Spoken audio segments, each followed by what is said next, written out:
Salut à tous, c'est Roman, bienvenue sur ma chaîne. Aujourd'hui, nous allons parler de différentes théories. Mais avant cela, n'oubliez pas de vous abonner à ma chaîne, de liker la vidéo et de commenter vos idées ci-dessous. Seulement 13% de mes téléspectateurs s'abonnent à ma chaîne. C'est déjà mieux, merci beaucoup. Mais ce taux reste quand même faible. Si vous aimez ma chaîne et la suivez, n'hésitez pas à vous abonner. C'est gratuit et vous pouvez annuler l'abonnement quand vous le souhaitez. Donc si vous avez fait tout cela, nous pouvons maintenant passer à la vidéo. La première théorie est sur Emily. Comment est-elle morte ? Le nouvel épisode, Optigami, était plein de moments que nous continuerons probablement à voir se développer, alors que la seconde moitié de la saison 4 démarre. Rappelez-vous, Optigami était l'épisode 13 sur 26, ce qui nous amène à la deuxième moitié de la saison, où tout se construit et culmine vers le final. L'un de ces moments pour moi était Nathalie, en particulier lorsque Optigami a été trouvé dans le Miraculous de la Tortue et cataclysmé. Remarquez la rupture et la douleur de cette scène. Même Papillon a l'air de s'être un peu flétri et a rappelé Lamok. Et remarquez ici que Ladybug ne finit pas par attraper Lamok. Ladybug ne peut donc pas réparer les dégâts causés par le Sentimonstre. À New York, on a appris que ses pouvoirs ne fonctionnent pas sur un méchant en particulier. Donc si elle n'a pas inversé les dommages en purifiant Lamok, alors ce qui est arrivé à Nathalie est maintenant permanent. Ce qui ramène à Chasseur de Kwami de la saison dernière. Souvenez-vous quand Maître Fou a dit ça, aucun autre détenteur de Miraculous n'avait jamais été assez fort mentalement ou physiquement pour porter autant de Miraculous à la fois. Alors, et si c'était la raison pour laquelle Emily était dans son état actuel ? Lorsque Optigami a été catapulté hors du Miraculous, Nathalie s'est immédiatement saisi sa tête de douleur. Et si le corps physique d'Emily allait bien, mais que son esprit était brisé ? Nous ne savons pas comment le Miraculous du Pan a été brisé, on sait juste qu'il l'a été. N'est-il pas étrange que ce soit le chat noir qui endommage le Miraculous contenant le Sentimonstre qui ait causé la douleur de Nathalie ? Et nous savons que le Miraculous du Pan était cassé lorsqu'Emily l'utilisait. Et si Emily utilisait à la fois le Miraculous du Pan et le Miraculous du Papillon ? Et si d'une manière ou d'une autre, elle avait endommagé le Miraculous du Pan en le portant ? Les blessures de Miraculous deviennent les blessures de celui qui le porte. Sans rien pour inverser les dommages, il a continué à endommager son esprit jusqu'à ce qu'elle ne se réveille jamais. Voilà donc une autre idée. Pourquoi causer une douleur physique à celui qui le porte ? Puis j'ai pensé aux Sentimonstres. Ils sont tellement réalistes. Les Akuma utilisent la forme physique, le corps et les émotions de quelqu'un d'autre. Mais les Sentimonstres sont une extension de votre propre esprit, de vos peurs et de vos pensées qui prennent vie sous une forme physique.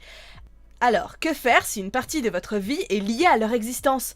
Elle peut être petite ou grande en fonction de qui ou ce que vous avez essayé de créer. Si une partie de votre vie est liée à la création de quelque chose d'authentique et de réel, et qu'elle est détruite, alors cette partie de votre cerveau ou de votre force vitale mourra, ou sera détruite avec elle. Si tu continues à faire la même erreur encore et encore, alors peut-être que ton esprit sera définitivement détruit. 2. Ok, à ce stade, je pense que nous sommes tous d'accord pour dire qu'Alia joue officiellement un rôle majeur dans la vie de Marinette Ladybug. Ce qui est génial, mais peut-être aussi potentiellement être utilisé contre elle. Absolument, voyons cela. Tout d'abord, Alia aide Marinette, que cela plaise ou non à certains d'entre nous. Marinette avait besoin de quelqu'un à qui se confier, et qui l'aiderait à se vider l'esprit de toute la pression et du stress qu'elle ressentait. Et Alia était cette personne toute désignée pour elle. Alors pourquoi pas Chat Noir ? Bien que je sois d'accord pour dire que j'aimerais qu'elle se confie plus à Chat, je peux aussi comprendre pourquoi elle ne le fait pas. C'est son partenaire et elle est censée être le leader et la gardienne. Il la met sur un piédestal et ne veut pas paraître faible ou incapable à ses yeux. Elle essaie de se convaincre qu'elle est suffisamment forte et digne d'être Ladybug pour ne pas se laisser aller à penser le contraire. C'est presque comme si elle était la personne qu'elle ne voulait pas décevoir le plus. C'est son partenaire. Cependant, nous savons que Chat est toujours capable de voir à travers elle. Et quand il s'agit de cela, c'est Ladybug et Chat Noir contre tout le monde. Toujours. Elle peut s'appuyer sur d'autres de temps en temps, mais quand les choses se gâtent et qu'elle commence à craquer, nous savons tous qui sera là pour elle. Chat Noir. Ce qui me ramène à Alia. On a vu Alia faire une erreur dans Optigami, mais il ne s'agissait pas seulement de prendre le Miraculous ou de ne pas reconnaître que son petit ami était un Sentimonstre. C'est qu'elle a fait comprendre à Papillombre et Mayura qu'elle en savait plus que les autres détenteurs. Si vous arrivez à l'atteindre, vous pourrez peut-être atteindre Ladybug elle-même. À la fin de l'épisode, on peut voir Gabriel et Nathalie reconnaître qu'ils doivent faire plus attention à elle, ce qui fait d'elle une cible et met encore plus en danger l'identité de Marinette. Mais comment vont-ils atteindre Alia ? Ce que j'en pense ? Par Lila. Nous avons déjà vu Alia tomber dans le piège de Lila. Espérons qu'à ce stade, elle sait qu'elle est une énorme menteuse. Mais le problème avec Lila, c'est qu'elle est douée pour ça, non ? Nous savons que Lila a une réplique du Miraculous du renard car nous l'avons vu dans Volpina. On sait aussi qu'elle est douée pour cacher, voler et planter des choses pour piéger les autres. Alors, et si elle faisait un plan pour voler et échanger son faux collier avec le vrai collier d'Alia? Nous savons que Lila est prête à trahir n'importe qui. Et si Alia devait soudainement lui tomber dessus? Elle serait plus qu'heureuse de comploter et d'aider à les faire tomber tous. Surtout si Papillombre lui dit qu'elle peut garder le Miraculous. Elle a voulu être Volpina tout ce temps. Alia a été amie avec Lila jusqu'à présent, mais maintenant tout le monde sait qu'elle est Reina Rouge et qu'elle soutient Marinette en classe. Lila ferait d'Alia une cible.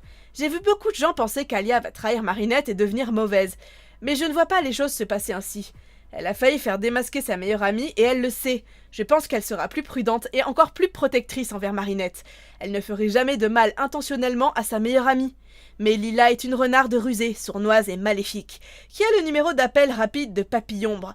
Donc je pense que ça va finir dans une bataille entre renards. Reina Rouge contre Volpina. Qui va gagner? 3.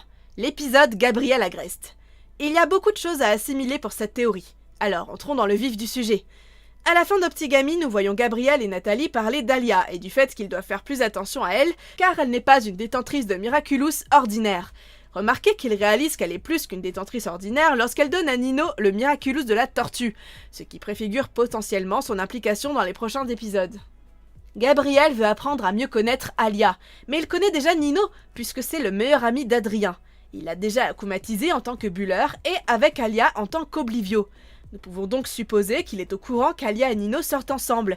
Maintenant, avant de nous tourner vers les prochains épisodes, prenons un moment pour nous rappeler cette scène de l'épisode 11, Guilt Trip. I can't even help my best bud face up to his old man. Oh, Nino. Nino, transformé en clone Reflecta, se sent coupable de ne pas pouvoir aider son meilleur ami à affronter son père. C'est mignon, mais aussi un peu déplacé dans l'épisode, non? À moins que vous ne considériez le fait que l'épisode 9, Gabriel Agreste, n'a pas encore été diffusé. L'épisode Gabriel Agreste est 2 épisodes avant Guilt Trip, avant que Nino ne se sente coupable de ne pas avoir pu aider Adrien. Donc il peut se passer quelque chose entre Gabriel et Nino dans l'épisode 9, comme ce fut le cas dans le Buller. Je pense que l'on peut dire que Gabriel n'aime pas Nino parce qu'il encourage le côté rebelle d'Adrien. Donc maintenant, après Optigami, nous savons qu'il va surveiller Alia de plus près. Quel meilleur moyen d'atteindre Alia que de passer par son petit ami? Vous vous souvenez de ce récent spoiler? Il est incroyablement bref, mais montre Nadia Shamak aux informations parlant de Nino, le buller. Ce spoiler date de l'épisode 14, l'épisode directement après Optigami, où Gabriel et Nathalie acceptent de prendre Alia plus au sérieux. Cela ne peut pas être une coïncidence, n'est-ce pas? Alors, qu'a-t-il fait à Nino? Ensuite, nous avons cette photo teaser postée par Winnie sur Twitter, qui ressemble à du Nino mais avec une moustache. Je sais que c'est un peu exagéré, mais si c'était Nino du futur? Nous savons qu'il est dans le journal TV pour une raison quelconque dans l'épisode après Optigami. On sait que Gabriel ne l'aime pas, et nous savons qu'il veut atteindre Alia. Et si Bunnyx devait envoyer le futur Nino dans le présent pour arrêter à nouveau le nouveau complot de Papillombre? C'est certainement juste une supposition, mais s'il utilise le fait qu'il sait que Nino ferait tout pour Adrien contre lui, pour l'entraîner dans un complot où Reina devrait le sauver. De plus, si c'est le futur Nino, pouvez-vous imaginer dire que lui et Alia sont toujours ensemble? Nous savons déjà que nous verrons un nouveau personnage du futur. Cela a été confirmé. Alors, est-ce que ça pourrait être lui? Qu'en pensez-vous? 4. Akumatisation future. Marinette. Oui, je sais, ça peut paraître impossible, mais si le discours de Marinette était en fait un présage, et si quelque chose lui arrivait? Elle serait akumatisée, et ce serait à Alia de l'aider sans révéler son identité à Chat Noir, un gros fardeau à porter. Akuma 2, Chat Noir. Au moment où Ladybug a pu vaincre Steel Queen avec l'aide de l'équipe, nous pouvons voir les traits du visage de Chat comme s'il était triste de ne pas avoir aidé. Cela pourrait-il être un présage que, si cela s'est produit une fois, cela peut se reproduire, avec Chat Noir qui serait akumatisé de tristesse de ne pas avoir pu aider sa lady. Alia. Oui, la culpabilité qu'elle a ressentie à la fin de l'épisode me fait penser, et si elle faisait une autre erreur? Une énorme émotion négative serait dans le chemin, aidant ainsi Papillombre à récolter toutes les informations qu'Alia possède. Voilà, ce sont mes théories. Qu'est-ce que vous en pensez? Est-ce que vous avez aimé? Êtes-vous impatient de voir les nouveaux épisodes? N'oubliez pas de mentionner tout ça en commentaire.